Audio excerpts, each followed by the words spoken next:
Good evening student. तो फिर से आपका स्वागत है आरसीआई में। तो चलिए अब स्टार्ट करते हैं जहां से कल हमने छोड़ा था और फिर से रिज्यूम करते हैं। तो हमने आपको जो ये चैप्टर है इंडियन सिविलाइजेशन और कल्चर, महात्मा गांधी के द्वारा लिखा गया, इनके बारे में हम सारी जानकारी प्राप्त कर चुके हैं। जो हमारा वीडियो आप नहीं देख पाए होंगे लिस्टेड है, आप चाहिए उसे देखिए स्टार्टिंग से। और जहां कोई भी दिक्कत हो वहां आप हमें कमेंट कीजिएगा। कमेंट करने पे आपको रिप्लाई जरूर मिलेगा। और साथ ही साथ जहां भी आपको वर्ड मीनिंग या कुछ में भी प्रॉब्लम हो आप जरूर हमें कमेंट करके बताएं। कमेंट का तुरंत जवाब दिया जाएगा 5 से 10 मिनट में। ठीक है, तो कल हमने 12 तक हमारा पैराग्राफ हो चुका था। आज हम 13 से आगे बढ़ेंगे और देखेंगे कि किस प्रकार से हमारा इंडियन सिविलाइजेशन और कल्चर है जो पेन आउट होता है। ठीक है, ये रहा हमारा 9। ये चैप्टर का हम क्वेश्चन आंसर भी करवाएंगे, ऑब्जेक्टिव भी करवाएंगे, जो पूरा होता है। ये नहीं कि हम सिर्फ पढ़ा करके छोड़ देंगे, ऐसा नहीं है। आपके एक एक लाइन का वर्ड मीनिंग भी जरूरत पड़ेगा क्या, उसे करना ही करना है। वर्ड मीनिंग का भी हम आपको इसका बता देंगे जो कि आपके लिए काफी बेहतर होगा। वो ऐसा वर्ड मीनिंग हम बताएंगे जो एक सेंटेंस बना होगा, जो बड़ी आराम से आपको याद हो जाएगा। बहुत हम प्रैक्टिकल वर्ड मीनिंग बताएंगे आपको, जो आपने कभी लाइफ में यूट्यूब के हिस्ट्री में ही नहीं, बिहार के बोर्ड के हिस्ट्री में नहीं देखा होगा। उसकी हम तैयारी करने की बात बोल रहे हैं। बस सिर्फ हमें आपका सहयोग चाहिए, प्यार चाहिए, है ना। ऐसी बने रहिए और शेयर जरूर कीजिए अपने दोस्तों के साथ, क्योंकि कुछ ऐसे भी लोग हैं जो गहराई से समझना चाहते हैं इस चीज को, और गहराई से तभी समझ पाएंगे जब आप उनके साथ शेयर करेंगे। चलिए स्टार्ट करते हैं ज्यादा समय नहीं गवाते हुए। हाँ, तो मैंने आपको बताया था, यहाँ पर लिखा हुआ है डिस्टिंग्विश कैरेक्टरिस्टिक, है ना। डिस्टिंग्विश कैरेक्टरिस्टिक का मतलब, डिस्टिंग्विश का मतलब क्या, देखो डिस्टिंक्शन से बना हुआ वर्ड है। डिस्टिंक्शन बोलते हैं दूर से ही, जैसे 80% मार्क्स लाया तो निश्चित है कि वो साधारण बच्चा नहीं, थोड़ा ऊंचा टाइप का बच्चा है वो, मतलब पढ़ने में होनहार है। तो उसका डिस्टिंग्विश क्वालिटी होता है, हर एक आदमी का डिस्टिंग्विश क्वालिटी होता है, राइट। तो वो डिस्टिंग्विश क्वालिटी होता है जो दूर से ही दिखता है, डिस्टेंस से बना। आप समझिए डिस्टेंस मैंने क्या होता है, दूरी होता है। और डिस्टिंग्विश कैरेक्टरिस्टिक, कैरेक्टरिस्टिक का मतलब होता है गुण। तो दूर से ही दिख जाने वाला गुण किसका, of modern civilisation is in infinite multiplicity of human bonds. क्या कह रहा है कि द डिस्टिंग्विशिंग कैरेक्टरिस्टिक, दूर से दिखने वाला गुण किसका, ऑफ मॉडर्न सिविलाइजेशन, आधुनिक सभ्यता का, इज, है। तो क्या है, an indefinite multiplicity of human bonds, मतलब मानव के चाहतों को अनंत गुणक बना देना। अगर कोई आदमी ऐसा करता है कि जो एक चाहत पूरा नहीं हुआ, कि 10 चाहत बना के बैठा हुआ है और उसके पीछे दौड़ रहा है, अगर कोई भी ऐसा आदमी है तो समझ जाइए कि उसमें ये क्वालिटी मिल गया है। मतलब उसका मेन जो क्या बोलते हैं, उनका मेन डिस्टिंग्विश कैरेक्टरिस्टिक है वो मॉडर्न सिविलाइजेशन का, मतलब उसका पालन करता है। क्लियर। तो मॉडर्न सिविलाइजेशन का मुख्य आकर्षण, हाईलाइटिंग पॉइंट यही है कि जो भी उसको पालन करता है उसमें एक गुण जरूर पाया जाएगा कि वो अपनी मानव चाहतों को बहुत तेजी से बढ़ाना चाहेगा, राइट। आगे चलते हैं, the characteristic of ancient civilisation. अब ये भी बताया जा रहा है कि भैया ठीक है, मॉडर्न सिविलाइजेशन का अलग कैरेक्टरिस्टिक है, दूर से हम पहचान जाएंगे कि जो व्यक्ति अपनी चाहतों को मल्टीप्लाई करना चाहता है अनंत गुना, चलो वो तो हो गया हमारा मॉडर्न सिविलाइजेशन। अब तो हमें भी पता होना चाहिए कि इंडियन सिविलाइजेशन, एंशिएंट सिविलाइजेशन और हमारा जो सिविलाइजेशन है मॉडर्न सिविलाइजेशन, एंशिएंट सिविलाइजेशन की क्या कैरेक्टरिस्टिक है, इसका तो पता चल गया। इसका कैरेक्टरिस्टिक ये है, ये क्या करता है, is an imperative restriction upon, ये रिस्ट्रिक्शन लगाता है, उस चाहत को बढ़ाता है और ये चाहत को रिस्ट्रिक्ट करता है। रिस्ट्रिक्ट में दबाना, इच्छा को दबाना, रिस्ट्रिक्ट करना, उस चाहत को बढ़ाना और ये दबाना। यानी हम लोग के समाज में भी दो प्रकार के बच्चे होते हैं, है ना। जिसको एक को बोलते हैं मन बढ़ू, एक को बोलते हैं दब्बू। मतलब कि वो जितना जरूरत रहेगा उतना बोलेगा, वो ज्यादा मन बढ़ाने। तो जो मन बढ़ा के रखता है कि मुझे ये करना, ये करना, ये करना, ये करना, ये करना, वो उसका कैरेक्टरिस्टिक क्या हो गया, वो हमारा हो गया मॉडर्न सिविलाइजेशन। और जो एंशिएंट सिविलाइजेशन, जिसको इंडियन सिविलाइजेशन भी बोलते हैं, ध्यान से सुनिएगा, इंडियन सिविलाइजेशन को 3 प्रकार के नामों से बोलते हैं, इंडियन सिविलाइजेशन, एंशिएंट सिविलाइजेशन और ईस्टर्न ईस्टर्न सिविलाइजेशन। ईस्टर्न क्यों, क्योंकि एशिया वाले जो है ना, जैसे वेस्ट ईस्ट, ईस्ट हो गया हम लोग का एशिया वाले, और एशिया का कल्चर बिल्कुल अलग होता है, एशिया में ही इंडिया आता है, ठीक है। लेकिन हम पढ़ रहे हैं इंडियन सिविलाइजेशन, जिसको हम एंशिएंट भी बोलते हैं और ईस्टर्न भी बोलते हैं। 3 नाम से बोलते हैं इसलिए बिल्कुल कंफ्यूज मत हो, एग्जाम में पूछा जाता है ये एक ऑब्जेक्टिव क्वेश्चन में। तो ये कह रहा जा रहा कि जो एंशियंट सिविलाइजेशन का कैरेक्टरिस्टिक है वो इंपरेटिव रिस्ट्रिक्शन। इंपरेटिव बोलते हैं जानबूझ करके रिस्ट्रिक्शन करना, मतलब जानबूझ करके दबा के रखना, दब्बू वाला जो मैंने बताया था। आगे देखते हैं और क्या करना, दबाना ही नहीं, strict regulating of these wants, इन चाहतों का स्ट्रिक्ट रेगुलेटिंग, मतलब उनके पास ऐसा नहीं है कि बहुत सारे चाहते पाल लेते भारत वाले लोग, उनका चाहत वही होता है जो जरूरी होता है।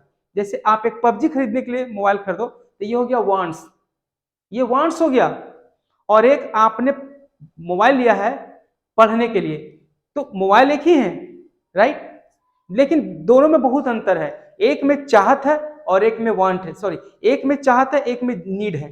तो भारतीय वाले नीड को सेटिस्फाई करते हैं, चाहत को नहीं, क्योंकि चाहत हमेशा एक खत्म होने के बाद एक बढ़ता जाता है, और जरूरत होता है, मतलब हमें ये जरूरत है, ये चाहिए, नहीं करेंगे तो हमारा क्लास छूट जाएगा, हमारी ये हो जाएगी, मतलब कि हमारा फ्यूचर ब्लॉक हो जाएगा। तो उस स्थिति में उसे हम बोलते हैं नीड। तो भारतीय लोग नीड पे जोर देते हैं, और जबकि जो मॉडर्न सिविलाइजेशन वाले होते हैं वो चाहत पे जोर देते हैं। यही अंतर है, यही समझाया गया है यहाँ पे। अब आगे क्या कहते हैं, मॉडर्न सिविलाइजेशन या वेस्टर्न, देखो मॉडर्न का भी दो नाम है भाई, मॉडर्न या वेस्टर्न। इसको कहां से निकलता है, insatisfactionness arises really from the want of living faith in future state, है ना, therefore in divinity, also in divinity. गौर से समझिएगा इस बात को। कहता है मॉडर्न सिविलाइजेशन, जिसको हम वेस्टर्न सिविलाइजेशन भी कहते हैं, है ना, ये निकलता कहां से, इनसैटिस्फैक्शननेस का मतलब होता, मतलब वह भूख जिसको आप कितनों भी खाएं न मिटने वाली हो, जैसे पैसे के भूख, ये इनसैटिस्फैक्शननेस है। वह इनसैटिस्फैक्शननेस मतलब भूख ही होता है, लेकिन यह वह भूख होता है जो नहीं मिटता, हम इसकी बात कर रहे हैं। देखो भूख में अंतर है, लेकिन ये है इनसैटिस्फैक्शननेस, माने नहीं मिटता है। तो मनी का जो भूख है हर किसी के पास लगभग ऐसा ही है, ठीक है, लेकिन अगर इसको नॉलेज में बदल दिया तो बहुत जबरदस्त वाली चीज हो जाएगी। तो मॉडर्न सिविलाइजेशन और वेस्टर्न सिविलाइजेशन के जो भूख है इस चीज से निकलती है, राजेश में निकलता है, किस चीज से, रियली, वास्तव में, from the want of living faith, उसको एक जीवित विश्वास होता है।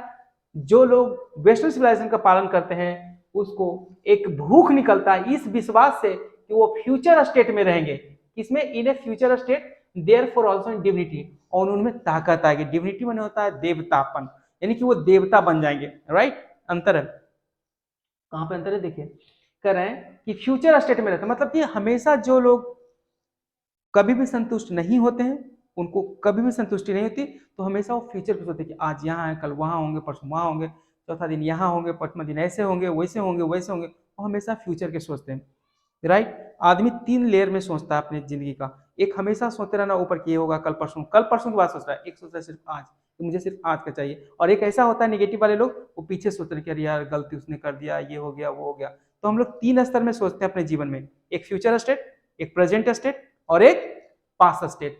तो जो लोग का मेन कैरेक्टरिस्टिक होगा वेस्टर्न सिविलाइजेशन या मॉडर्न सिविलाइजेशन, वो हमेशा फ्यूचर ही सोचेंगे, फ्यूचरिस्टिक होंगे, और वो हमेशा फ्यूचर की ही बातें करेंगे, मैं ये हो जाऊंगा, मैं ये हो जाऊंगा, आने वाले समय ये होगा, अगले साल तो ये होंगे, मतलब कि कभी भी प्रेजेंट की बात नहीं करेंगे, अभी हमारी हैसियत क्या, वो नहीं बोलेंगे, राइट।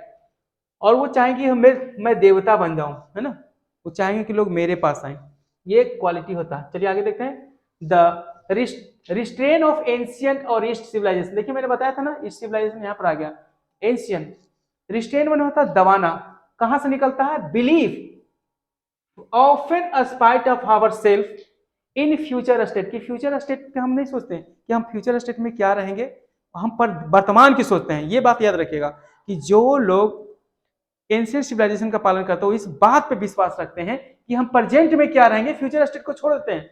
यही कारण है कि एग्जिस्टेंस ऑफ डिवाइन पावर, वो इस बात पे विश्वास रखते हैं कि हम भगवान ना बने, लेकिन हमें भगवान की क्वालिटी एग्जिस्टेंस हो डिवाइन पावर का। डिवाइन पावर का मतलब होता है दिव्य शक्ति, मुझे भगवान की जरूरत नहीं है, लेकिन भगवान का थोड़ी भी क्वालिटी आ जाए, डिवाइन पावर आ जाए, बस मेरे लिए काफी है। तो ऐसे सोचने वाले लोग जो होते हैं उनकी मेन क्वालिटी होती है कि वो भारतीय सत्ता का पालन करते हैं। यहां तक क्लियर होगा। चलिए आगे देखते हैं 14 में, some of the immediate and brilliant result of modern invention. कहता है मॉडर्न इन्वेंशन का जो रिजल्ट है ना, इमीडिएट, कुछ ऐसे ब्रिलियंट रिजल्ट रहे हैं, किसका, मॉडर्न इन्वेंशन का, are too maddening to resist, इतना पागल मतलब इतना बेहतर है कि आपको रोक नहीं सकता। यानी देख लीजिए यहाँ गांधी जी कहना चाहते हैं हमारे कि देखिए जो कुछ भी बुरा है वो बहुत सुंदर होता है। जो कुछ भी बुरा है ना, अगर वो बुरा है तो आप जानते हैं कि बुरा है, लेकिन अगर वो सुंदर नहीं हुआ तो आप उसके पीछे जाएंगे नहीं और बर्बाद होंगे नहीं, ये तो क्लियर है। तो वही तो कह रहे हैं कि मॉडर्न सब सिविलाइजेशन के लोग पीछे पड़ क्यों जाते हैं, क्योंकि बुरा है, हम भी जाना कि बुरा है ना, हम भी जानते हैं कि बुरा है। आप जो भी काम कर रहे हैं जिसमें आपको लगता है कि ये इससे जिंदगी बर्बाद होगी, लेकिन आप उसे क्यों कर रहे हैं, आपकी गलत आदतें क्यों होती है, क्योंकि वो आपको इतना सुंदर लगता है कि आप उसके पीछे दीवाना हो जाते हैं। अब जैसे पबजी खेलना, खेलते हैं अच्छा लगता है, लेकिन आपको पता है कि ये बेकार है, यानी उसमें कुछ ऐसी क्वालिटी होती है जो आपको अपनी ओर आकर्षित करती है। यही तो चीज है, यही मॉडर्न सिविलाइजेशन, यही बोल रहे हैं कि देखो भैया some of the immediate brilliant result of modern civilisation और इन्वेंशन, कुछ ऐसे इन्वेंशन हमारे पश्चिमी सत्ता ने किया है जो इतना इतना आकर्षित करने वाला है कि हमको पागल कर देता है, रिजिस्ट, जिसको हम रोक नहीं पाते हैं। But I have no manner of doubt, Gandhi ji कहते मुझे कोई भी शक नहीं है, that victory of man lies in resistance, आदमी की जीत कहां पे है स्थिर, आदमी की जीत किस चीज में पड़ी हुई है, विक्ट्री ऑफ मैन लाइज पड़ा हुआ है इन दैट रेजिस्टेंस, अपने आप को रोकने में। मतलब कोई बुलाता है लेकिन जाने का नहीं, ठीक है, आपने ये कहावत सुना होगा, मतलब उसी में आपकी जीत है। We are in the danger of bartering away, यह गांधी जी अब एक कदम आगे बढ़ गए और बता रहे हैं कि हम लोग खतरे में है भाई, हम लोग का जिंदगी अच्छा नहीं, खतरे में है। वी आर इन डेंजर, हम लोग खतरे में, किस चीज के खतरे में है, बार्टरिंग अवे। अब देखो बार्टरिंग अवे का मतलब होता है लेन देन होता, मतलब तुम ये दे दो हम तुमको ये दे देंगे, लेन देन बोलते हैं पुरानी भाषा में बार्टर। जैसे पहले लोग पैसे नहीं होते थे तो बार्टर करते थे, कोई सामान ले ले, चावल ले ले तो उसको गेहूं दे दिया, ये इस प्रकार से बार्टर, राइट। तो कह रहा है कि हम लोग खतरे में है, बार्टरिंग अवे किस चीज का, परमानेंट गुड, माने हम परमानेंट गुड को खो देंगे, जो जिंदगी भर की अच्छाई है उसको हम खोने के लिए तैयार हैं, किस लिए, फॉर द मोमेंट्री प्लेजर। ये बड़ा अच्छा मीनिंग है, मोमेंट्री प्लेजर का मतलब क्षणिक सुख। मतलब लोग आज इतने हो गए हैं, आप समझ सकते हैं इस चीज को, और पहले आप इतना समझदार है कि आप समझ सकते हैं कि हम लोग इस खतरे में जी रहे हैं, हमारा जीवन इस खतरे में है कि हम लोग परमानेंट गुड को दाव पे लगा देते हैं, किस लिए, बस थोड़ा सा सुख के लिए, ठीक है ना। अगर आप मन से पढ़ेंगे थोड़ा टाइम लगेगा, लेकिन जो आपका रिजल्ट आएगा वो परमानेंट गुड देगा, मतलब परमानेंट जिंदगी सेटल कर देगा। लेकिन आप थोड़े सा इधर उधर चक्कर में पड़ जाइएगा तो बर्बाद कर देगा, परमानेंट गुड को बर्बाद करना, यही डेंजर में हम लोग हैं। यही तो बता रहे हैं गांधी जी कि भैया सबसे बचो। चलिए बहुत अच्छा, आगे बने रहिए और शेयर सब्सक्राइब जरूर कीजिएगा, अपने दोस्तों के बीच में बताइए। इतना बेहतर तरीके से मैं लाइन बाय लाइन आपको बता रहा हूं, और आपका एक्सप्लेनेशन जो है मैं आपके घर, जो घर में आप महसूस करते हैं देखते हैं उसी का एक्सप्लेनेशन दे रहा हूं। मैं बिल्कुल कोई किताबी एक्सप्लेनेशन नहीं दे रहा हूं, जो आप महसूस करते हैं इस चैप्टर के आधार पर मैं दे रहा हूं, कोई भी इधर उधर नहीं। कमेंट करके जरूर बताइएगा कि कैसा लगा आपको ये चैप्टर। आगे देखिए, यहां से मैं बताना शुरू करूंगा, है ना। Just as in the West, जिस प्रकार से पश्चिमी सप्ताह में they have made wonderful discoveries, अभी मैंने बताया था कि पश्चिमी सप्ताह ने कुछ ऐसे डिस्कवरी किए हैं, ऐसे किए हैं जो हम लोग को पागल बना देता है, दीवाना बना देता है ना। जैसे कि ड्रोन, अब ड्रोन देखने लगता है ये मेरे पास भी हो जाए, उड़ने वाली कार, आजकल उड़ने वाली कार भी आ रही है, उसको देख करके पागल हो जाएंगे। कितना लोग तो इंडिया में कहेंगे हमारे पास पैसा, हम खरीदे करेंगे, पहले निकलते खरीदेंगे। तो क्या कर रहा है कि पश्चिमी सप्ताह का इन्वेंशन है और आपको बना रहा है पागल कि कल लॉन्च होने वाला, परसों लॉन्च होने वाला, लॉन्च होने वाला, पागल कर रहा है। और घर में मम्मी पापा उसको देखने नहीं पा रहे हैं और आप दीवाने हो रहे हैं। वही कह रहा है कि जिस प्रकार से पश्चिमी सप्ताह ने कुछ वंडरफुल डिस्कवरी किया है, किस चीज में, in the thing of material भोग विलासता में, सिमिलरली ठीक उसी प्रकार से Hinduism has made a still more marvellous discovery, माने हिंदुत्व जो हमारा है, जिसको लोग सनातन धर्म कहते हैं, उसने भी बहुत बड़ा डिस्कवरी किया है। इसके लिए तो आंखें हैं, हम लोग को देख ही नहीं पाते हैं, इसके लिए तो अंधे अपने देश में इतना बढ़िया चीज हो रहा है जिसको देख नहीं पाते हैं। अभी देशों के लॉन्च होने का डेट ऑफ टाइम सब याद रहता है, ठीक है।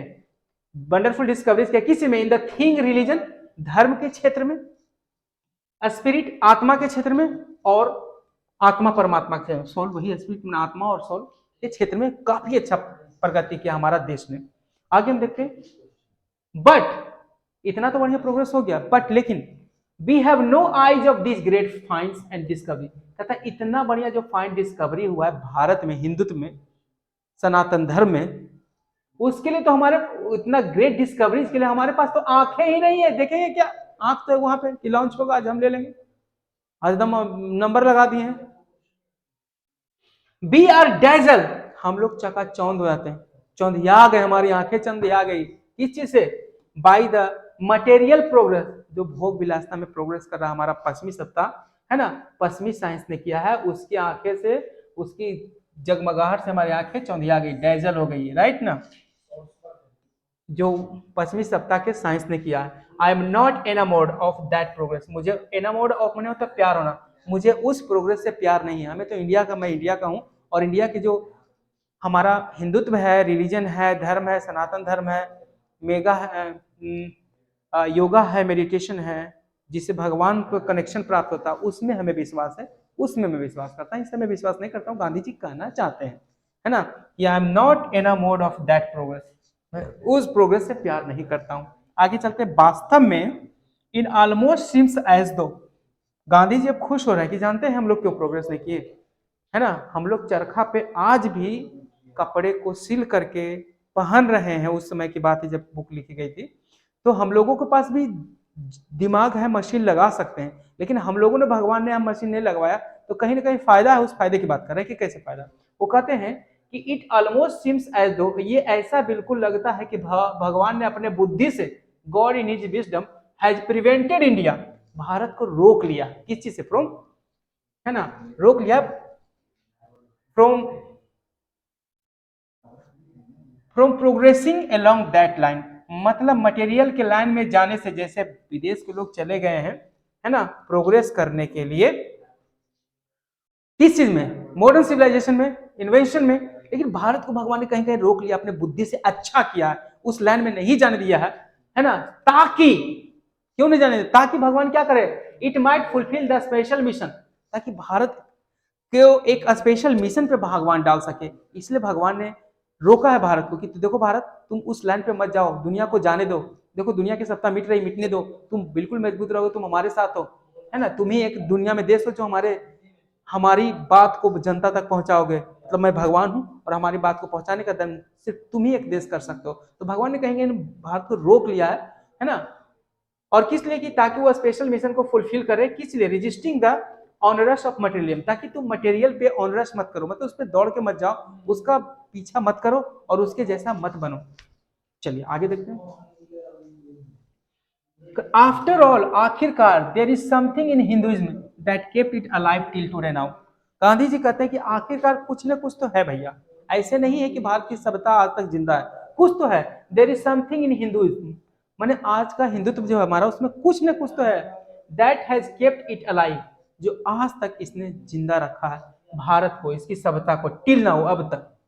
It has witness the fall of Babylonia, इसने बेबीलोनिया के पतन को देखा है, भारत ने, मैंने बताया था पहले कि भारत ने बेबीलोनिया के पतन को देखा है, सीरिया के पतन को देखा है, पर्सिया के पतन को देखा है, इजिप्शियन के पतन को देखा है, इजिप्शियन सिविलाइजेशन के पतन को देखा है, बहुत सारे इंडियन सिविलाइजेशन के आगे धाराशाही हो गए। जैसे गांव के लोग बोलते हैं ना कि हमारे सामने, हम 85 साल के हैं, है ना, हमारे सामने मेरा दोस्त घुलट गया, वो घुलट गया, वो घुलट गया, वो घुलट गया, लगता है मेरा भी नंबर आ जाएगा। ये बुजुर्ग लोग होते हैं, वो बोलते हैं, आप सुनिएगा गौर से। लेकिन भारत में करा कि मेरे सामने बेबीलोनिया चला गया, ये हो गया, ये हो गया, ये हो गया, गांधी जी भी देख रहे थे भाई कि सही गया, है ना। Cast a look around you, अपने चारों ओर देखो, कास्ट में देखना, कास्ट ए लुक मैंने अपनी नजरों को फेंको चारों ओर। वेयर इज रोम, अब रोम कहाँ है भैया? कहीं मिलता है? बिल्कुल नहीं, खत्म हो गया। वेयर इज ग्रीस, कहाँ मिलता? नहीं है। Can you find today anywhere, कहीं पे मिल सकता है आपको? ग्रीस कहाँ है? द जीवन ऑफ इटली, याद रखिएगा, जीवन, इटली के सिविलाइजेशन को जीवन बोलते हैं, ये आता है एक नंबर में, बी बी आई, याद रखिएगा। रादर द एंशिएंट रोम, जिसको रादर एंशिएंट रोम कहते हैं, इटली को क्या मिलता है? फॉर इटली इट वाज रोम, रोम था वो। कहता है ये जितना का मैंने नाम लिया, क्या आपको लगता है कि चारों तरफ आप देखिए कहीं मिलता है? बिल्कुल नहीं मिलता। अब आइए, गो टू ग्रीस, वो कह रहे हैं कि ग्रीस तुम भी जाके देख लो, ग्रीस जाओ। Where is the world famous Attic civilisation, कहां पर ग्रीस में जो हुआ करता था एटिक सिविलाइजेशन, कहां पे बताओ? मिलता है? नहीं मिलता है। देन कमिंग टू इंडिया, तब भारत लौट के आओ, इतना दूर जाओ घूमो, तब पता चलेगा कि भारत क्या है ना, जब पता चलेगा। जैसे आपके पापा बोलते हैं ना कि जब तुम, है ना, जब तुम फेल करोगे तब तुम्हें पता चलेगा। सफलता सबको अच्छा लगता है, लेकिन फेल करके जो सफल होता है वो अलग बात होती है। अब तुम इंडिया हो, लेट वन गो थ्रू, एक आदमी को बैठाओ और कहो कि शास्त्रों से होके, मोस्ट एंशियंट रिकॉर्ड को मैंने शास्त्रों से होकर के गुजारो, बोलो कि देखो तो इंडिया के बारे में कुछ लिखा हो शास्त्र में? एक आदमी को बैठाओ इंडिया में आकर के, इधर घूम के, है ना, ग्रीस वगैरह सब घूम के आओ, इंडिया में आओ, एक आदमी को बोलो शास्त्र का किताब है इसमें जाओ, go through the records, then look around you, अब अपने चारों तरफ देखो, है ना, you would be constrained to say, कहने के लिए बाध्य हो जाओगे, would be constrained to say, कहने के लिए बाध्य हो जाओगे, हाँ मैं देखता हूं यहाँ पर प्राचीन भारत की जो सभ्यता अभी भी जिंदा है, अभी भी जिंदा है। देखिए गांधी जी कितने अच्छे तरह प्रकार से समझा रहे हैं हम लोग को, है ना, कितना अच्छी प्रकार से हमें समझाने की कोशिश कर रहे हैं कि देखिए भैया अगर आपको नहीं पता चलता है ना, कुछ मत कीजिए, आप ना जहां जहां मैं बोल रहा हूँ वहां वहां जाइए और देखिए कि वहां का क्या रंगत है, फिर इंडिया आ जाइए, एक आदमी को बैठाइए और कहिए एंशिएंट रिकॉर्ड जो है महाभारत रामायण है उसको पढ़ के बताए, और उसके बाद आप देखिए चारों, तब आपको पता चलेगा कि भारत में है क्या चीज एक्चुअली, है ना, बिल्कुल पता चल जाएगा, कोई जरूरत नहीं है हाथ कंगन को आरसी क्या, पढ़े लिखे को फारसी क्या, आप बिल्कुल देखिएगा और आपको समझ में आएगा। राइट, आगे क्या करते हैं, 19 में चलते हैं। सत्य है देर वेर डंग हिप्स, अब देखोगे भारत में तो जानते हो भारत में गोबर का चोता होता है, गोबर का चोता जो वो कर देता है ना, वो गाय बैल भैंस जो जाते रहता लाइन में, वो रास्ते में कर देगा इतना बड़ा बड़ा, उसको होता है डंग हिप्स, गोबर का हम लोग चोता बोलते हैं, ठीक है। देर वेर डंग हिप्स, जब भारत में देखोगे ना तो दिखाई देगा, अरे यार इंडिया में तो डंग हिप्स है ना, डंग हिप्स। टू, यहां पर भी है वहां पर भी है, there are rich treasures buried in them, लेकिन गांधी बोले कि उसको मत समझना कि वो बेकार है, वो शिट है, वो जानवरों का बुलशिट है, ऐसा मत सोचना भाई, उससे ना इंडिया में ना घर में नीपा जाता है, पोता जाता है, और जब छठ आता ना उसी पे सारा सामान रखा जाता है कि निपाल है पोताल है जाके रख दो, ठीक है। सोचो इतना पवित्र है, क्या ऐसा विदेश वाले लोग इतना मानते हैं? बिल्कुल नहीं मानते। वो तो छोड़ो, साथ ही तुम ये देखो कि उसमें रिच ट्रेजर्स बेरिड होते हैं, उसमें रिच मैंने धनी, ट्रेजर्स मैंने खजाना, बेरिड मैंने धंसा होता है, क्योंकि जब हम उसे सुखाते हैं या उसका कंपोस्ट बना करके खेतों में छिड़प देते हैं तो सोना से भी ज्यादा वो चीज बेहतर चीज मिलता है, भोजन, जिसे हम भोजन करते हैं। अब बताओ सोना खाओगे या भोजन खाओगे, तो कहीं ना कहीं वो सोने से बढ़ करके हमारा, इसलिए गांधी जी कहते हैं उसमें ट्रेजर छुपा हुआ, क्या छुपा हुआ, ट्रेजर छुपा हुआ, है ना। बहुत अच्छा, आगे देखते हैं।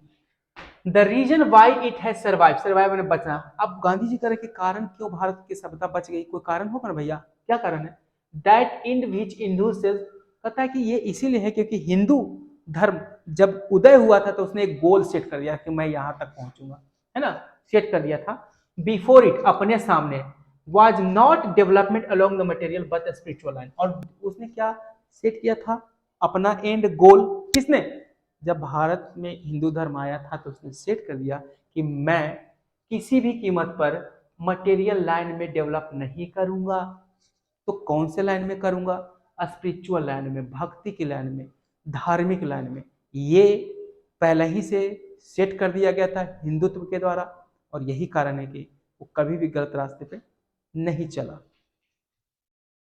Our civilisation, our culture, our Swaraj, not upon multiplying wants, अब देखिए क्या करा, हमारी सभ्यता, हमारा कल्चर, हमारा आजादी, स्वराज को आजादी बोलते हैं, फ्रीडम बोलते हैं, लिबर्टी भी बोलते हैं, लिबरेशन भी बोलते हैं, लेकिन यहाँ पर स्वराज एक हिंदी वर्ड दे दिया, नॉट अपॉन मल्टीप्लाइंग वॉन्ट्स, ये चीजों को मल्टीप्लाई करने में, चाहतों को बढ़ाने में डिपेंड नहीं करता, हमारा ये तीनों चीज, ना तो सभ्यता, ना तो कल्चर, ना तो आजादी, तो किस चीज में डिपेंड करता है, सेल्फ इंटेलिजेंस, ना ही सेल्फ इंटेलिजेंस में, but upon restricting wants of self denial, देखो बल्कि किस चीज पे डिपेंड करता है, अपॉन रिस्ट्रिक्टिंग वांट्स, अपनी चाहतों को दबाने में, और सेल्फ डिनाइल, ये सेल्फ डिनाइल क्या होता है, सेल्फ मैंने खुद, डिनाइल का मतलब था मना कर देना, अपने आप को ही मना कर देना, आप अपने कभी सेल्फ डिनाइल किया है, देखिए मैं बताता हूँ कहाँ पे मिलता है सेल्फ डिनाइल, जब आप बहुत भूखे हैं, है ना, और आपने बहुत सारे बढ़िया बढ़िया भोजन आपके लिए आया है, लेकिन आप जब खा रहे हैं तो सामने देख रहे हैं कि कुछ बच्चे हैं वो बहुत ज्यादा हमसे ज्यादा भूखे हैं, तो आपको लगा यार इसको खिला दूंगा ना तो मुझे बहुत खुशी मिलेगी, हमको अच्छा लगा, उसको खिलाने के बाद आपको बहुत अच्छा लगा ना कि मेरा भूख, मैं खा लूंगा बाद में कोई दिक्कत नहीं, लेकिन आप लोग खाए ना, हमको इतना अच्छा लगा ना, लगा कि अभी और खिलाएं आप लोग को, और है भी हम मंगवा देते हैं, आप खा लीजिए, है ना। तो इस प्रकार से जब अपने भूख को मिटा करके नहीं, अपने भूख को जैसे वैसे ही रखो या बढ़ जाओ कोई दिक्कत नहीं, लेकिन जब दूसरों को भूख को आप शांत करते तो उसको तो सेल्फ डिनाइल, है ना। तो गांधी जी के पास अगर तुम रहते ना, गांधी जी के चेला रहते ना, तो अगर खाना आता ना तो गांधी जी पहले अपने नहीं खाते, तुमको खिलाते। उस सेल्फ डिनाइल में विश्वास रखते थे। आपके मम्मी पापा सेल्फ डिनाइल क्या होता है वो जानते हैं। वो क्या करेंगे ना कि अपना जो पैसा आ रहा है ना, वो सोचेंगे नहीं छोड़ो, हम अपना ना शर्ट ना पैंट ना बाद में सिलवा लेंगे, छोड़ो बच्चा का दे देते हैं, जिंदगी बन जाएगा, बच्चा हमारा आगे बढ़ जाएगा, कुछ कर लेगा, नहीं तो वो टाइम आएगा हम अपना देखेंगे ना, छोड़ो। अब पापा को देखना, आपके गंजी में छेद होगा, पहने होंगे ना तो गंजी में छेद होगा। क्यों? सेल्फ डिनाइल में विश्वास करते। वो कहते हैं कि हम अपने आप को आज बचा लेंगे ना, मतलब अपने आप में नहीं लगाएंगे, हम अपने बच्चे में लगाएंगे, फ्यूचर में लगाएंगे। तो उससे सेल्फ, अब तुम लोग सेल्फ डिनाइल नहीं कर पाओगे अभी लोग, तो तुम लोग को चाहिए, घींच के ले लोगे मम्मी पापा से। सेल्फ डिनाइल जितने सीख जाओगे ना, बन जाओगे। और बता रहे हैं गांधी जी, है ना। आगे देखते हैं, कहता है European civilization no doubt suited to the European. कोई बात नहीं है, यूरोप का सिविलाइजेशन है तो किसको सूट करता है? यूरोप के लोगों को सूट करता है ना। गांधी जी बोल रहे हैं इट विल मीन रूइन, लेकिन इसका मतलब तो तबाही हो जाएगा। कब? जब भारत इसको अपना लेगा, है ना। इट विल मीन रूइन किसके लिए? For India. यदि क्या हो, इफ वी एंडवर, एंडवर का मतलब होता है प्रयास करें उस सभ्यता को कॉपी करने के लिए, मतलब ठीक है भैया, यूरोपियन सिविलाइजेशन कोई डाउट नहीं, बेशक अच्छा है यूरोप के लिए, लेकिन अगर भारत इसको कोशिश करता प्रयास करने का तो क्या हो जाएगा? इट विल मीन रूइन, तबाही होगी, तबाही। ठीक है। It is not to say that, ऐसा मैं ये नहीं कह रहा हूं, ये कहने के लिए नहीं है कि वी मे नॉट अडॉप्ट, हम लोग चीजों को अपना नहीं सकते। अच्छा चीज अपना लेंगे यार, हम लोग अच्छी अच्छी चीज को देख के करते हैं। ऐसा नहीं कि मैं अपना सकता हूँ, ऐसा नहीं कि हम उसको असिमिलेट में नहीं होता है, अपने आप में लागू करना, है ना, अपने आप में लागू करना, असिमिलेशन करना, मतलब अपने आप में लागू करना। मतलब कहने का मतलब कोई आपको बोलता है कि तुम झूठ बोलते हो, तो तुम पहले सही बोलो ना, कल ही तो बताए थे कि तुम झूठ बोलता। पहले अपने ऊपर सच बोलना सीख जाओ, तब हमको बताना कि तुम झूठ मत बोलो। पहले तुम्हें सूख, है ना। अपने पापा, आपके पापा दारू पीते, बोलते बेटा तुम जिंदगी में दारू मत पीना। तुम हंसोगे कि पहले खुद ठीक कर लीजिए ना, बोलने से पहले जो चीज बोल रहे हैं उसको असिमिलेट कर लीजिए, अपने में असली बना लीजिए, मतलब खुद ही में मतलब अमल कर लीजिए, असिमिलेट तो ही कर रहा है गांधी। ऐसा नहीं हम कर रहे हैं कि हमें कोई अच्छी चीजों को पाने की इच्छा नहीं है। वाट एवर मे बी गुड, जो कुछ भी अच्छा हम लोग असिमिलेट कर सकते हैं, अपने अपने आप में लगा सकते हैं, उसको अपना सकते हैं, है ना। I am capable of assimilation, और हम लोग हैं उसके योग्य, हम किसी भी अच्छाई को अपना लेंगे। लेकिन अब आगे क्या कहते हैं, as it does not also mean, इसका मतलब ये नहीं होता कि even the European will not have to part with the whatever they will might have crept into it.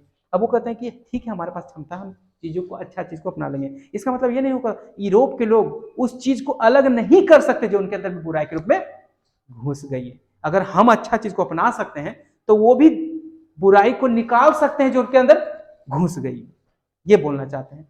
तो जब हम कर सकते हैं तो वो भी कर सकते हैं, यूरोप के लोगों के बारे में बोलते हैं। ठीक है, चलिए आगे चलते हैं। 22 कहता है इंसेंसेंट सर्च फॉर मटेरियल, है ना। इंसेंसेंट का मतलब आपको पता है क्या होता है? इंसेंसेंट का मतलब होता है न रुकने वाली खोज, राइट। फिर से देखेंगे, the incessant search for material comfort, जो मटेरियल कंफर्ट होता है इसके खोज में अगर हम लगातार चले, इंसेंसेंट मैंने न रुकने, इंसेंसेंट रेन होता न रुकने वाली रेन।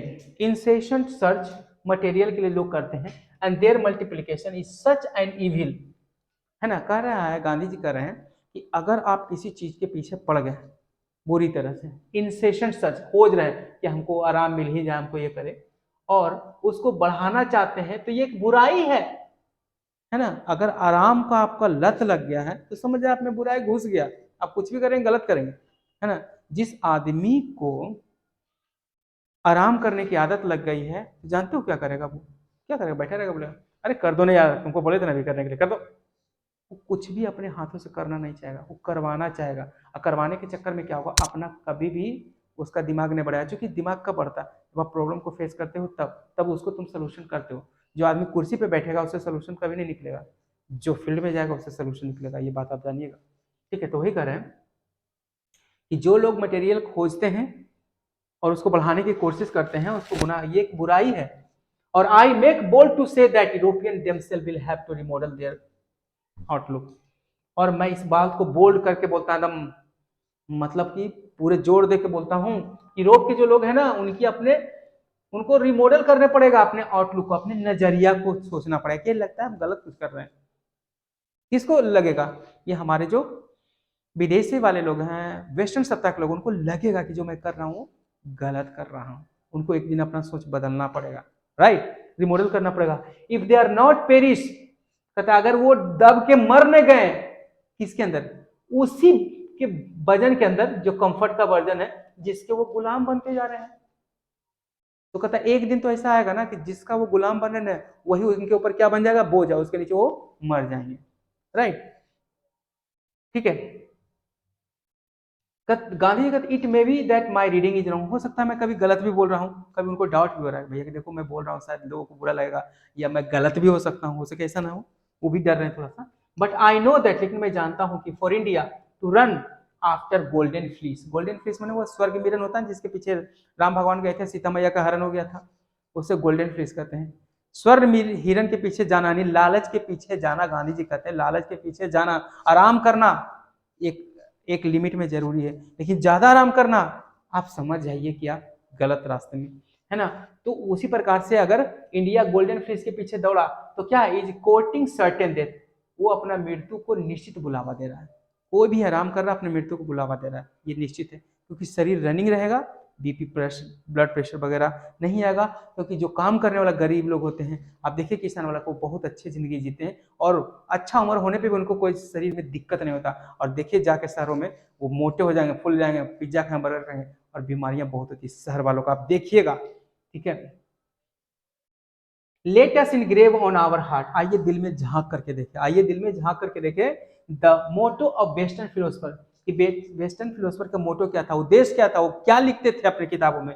उनका कहना था plane living and high thinking, वो भी ये बोलते थे कि सादा जीवन उच्च विचार। Today it is certain that millions can not have high living, आज ये बात सत्य है कि बहुत सारे लोग हैं हमारे पास करोड़ों, जिनके पास ऊंचा लिविंग नहीं हो सकता, है ना। हम में से बहुत कम लोग हैं जो इस बात को प्रोफेस करते हैं, इस बात को बताते हैं, to do thinking for masses, कि नहीं भैया हमें गरीबों के लिए सोचना है, अच्छी सोच रखनी है, ऐसा लोग प्रोफेस करते हैं। प्रोफेस करने का मतलब झूठ मूठ के दिखाते हैं, है ना, और दिखाते हैं तो क्या होता है, रिस्क ले लेते हैं, वो क्या लेते हैं, रिस्क, और इन वेन और बेकार का रिस्क हो जाता है, in search for high living misses the high thinking, और उस रहते तो है बहुत ऊंचे घरों में, लेकिन उनमें छोटी छोटी सोच रहती है, और मैंने हाई थिंकिंग मिसिंग रहता है, उनके पास केवल पैसे होते हैं, बढ़िया घर होता है, रहते हैं अच्छे मकानों में, लेकिन उनकी सोच छोटी होती है, गरीबों को पैसा मार के लेते हैं, उनको ये भी नहीं पता कि हमारे पास जानकारी है, हम करके अच्छे कर लेंगे, अब पावर का गलत प्रयोग करते हैं, तो इस प्रकार का चल रहा है। तो 23 से हम कल हम आपको बताएंगे, बस थोड़ा सा बचा हुआ। टिल देन गुड बाय, और आपसे बस एक ही अनुरोध करना चाहूँगा कि कृपया करके हर हालत में आप हमें कमेंट कीजिए और मुझे बताइए कि किस प्रकार का वीडियो, मतलब हम तो क्वेश्चन आंसर कराएंगे कराएंगे, समरी आपको याद करवा देंगे, वर्ड मीनिंग भी बताएंगे, मतलब हम पूरा चैप्टर का इस प्रकार से देंगे आपको मटेरियल। हमारे एप्लीकेशन पे भी आ रहा है ये सारा चीज, एप्लीकेशन का लिंक जल्दी उपलब्ध होगा आपके लिए। ठीक है, तो अपने दोस्तों के बीच में शेयर कीजिए, हमारा भी मनोबल बढ़ता है इस प्रकार से, जितना ज़्यादा सब्सक्रिप्शन हमारा बढ़ेगा मनोबल भी बढ़ेगा। अगर आपको अच्छा लगता है तो जरूर कीजिए, नहीं अच्छा लगता तो कोई बात ही नहीं, वो तो बात की बात है, लेकिन अगर अच्छा लगता है आप जरूर काम कीजिए। Thank you very much.